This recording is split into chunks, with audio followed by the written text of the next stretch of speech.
দেখছেন PB news. আপনাদের সাথে আমি অবন্তিকার। নজর রাখবো আজকের খবরের দিকে। ফের পরিযায়ী শ্রমিকের মৃত্যুর ঘটনায় চাঞ্চল্য বীরভূমের নানুরে।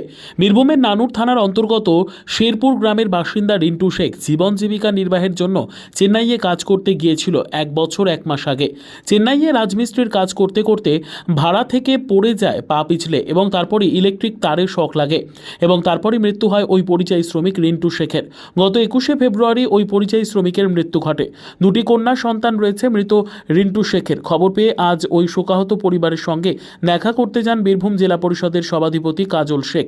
ওই পরিবারের বাড়িতে গিয়ে দেখা করার পাশাপাশি আর্থিক সাহায্য তুলে দেন জেলা পরিষদের সভাধিপতি কাজল শেখ।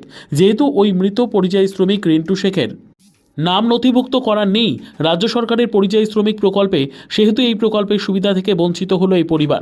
সেই জন্য আজ সাংবাদিকদের মুখোমুখি হয়ে বীরভূম জেলা পরিষদের সভাধিপতি কাজল শেখ বীরভূম জেলার সমস্ত পরিযায়ী শ্রমিক যাতে রাজ্য সরকারের পরিযায়ী শ্রমিক প্রকল্পের নাম নথিভুক্ত করেন তার আবেদন জানান।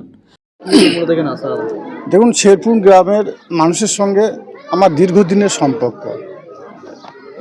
শেরপুর গ্রামে যখন বাম জামানায় গোটা গ্রামটাকে জ্বালিয়ে দেওয়া হয়েছিল, একটাও বাড়ির এই গ্রামে কোনো অস্তিত্ব ছিল না, তখন ওই গ্রামের মানুষের পাশে আমি ছিলাম। পুরো গ্রামের বাড়িগুলোকে নতুনভাবে নির্মাণ থেকে শুরু করে সব দিক দিয়ে সহযোগিতা করেছিলাম। আজকে একটা বড় দুঃখের বিষয়, রিন্টু শেখ 1 বছর 1 মাস হলো সে চেন্নাই গেছে কাজের জন্য, অন্য সংস্থানের জন্য, কিন্তু দুর্ভাগ্যবশত সেটা মারা যায়, যার জন্য ওই পরিবারটার পাশে সমবেদনা জানার জন্য এসেছি। ওর ছোটো ছোটো 2 বাচ্চা মেয়ে আছে, ওর ওয়াইফের বয়সও কম, ওর মা সেও বিধবা। পরিবারের উপার্জনের রাস্তা বলতে একটাই ছিল, সেটা শেষ হয়ে গেল।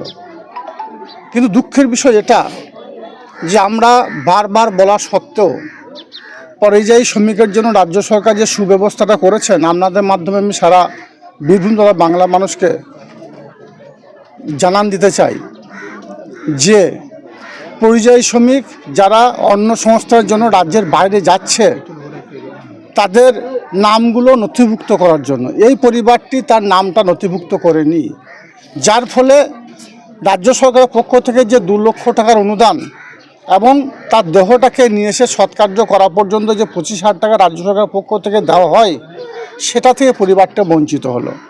যদিও আমি ব্যক্তিগতভাবে পরিবারটাকে আর্থিকভাবে সহায়তা করলাম, কিন্তু সেটা বড় বিষয় নয়। বড় বিষয় এটা রাজ্য সরকার যে সহায়তা করছে, পরিযায়ী শ্রমিকদের জন্য এত বড় একটা সিদ্ধান্ত নিয়েছে, সেটা থেকে পরিবারটা বঞ্চিত হলো।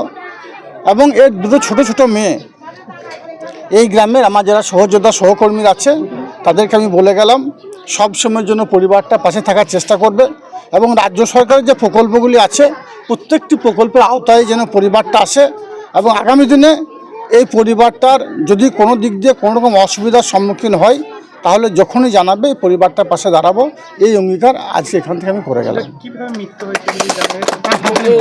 এটা মারা গেছে, এটা পরিযায়ী শ্রমিক ছিল, রাজমিস্ত্রি কাজ করতো। তো রাজমিস্ত্রি কাজ করতে গেলে 2তলা 3তলা বিল্ডিং উপর থেকে যে ভাড়ার কাজ হয় সেখান থেকে পা পিছলে পড়ে যায় এবং পড়ে গিয়ে মৃত্যু হয়। যদিও কোম্পানির পক্ষ থেকে যেটুকু শুনলাম বিভিন্নভাবে সহযোগিতা হাত বাড়িয়ে দেওয়া হয়েছে, কিন্তু রাজ্য সরকারের যে সহযোগিতা সে সহযোগিতা বঞ্চিত ছিল।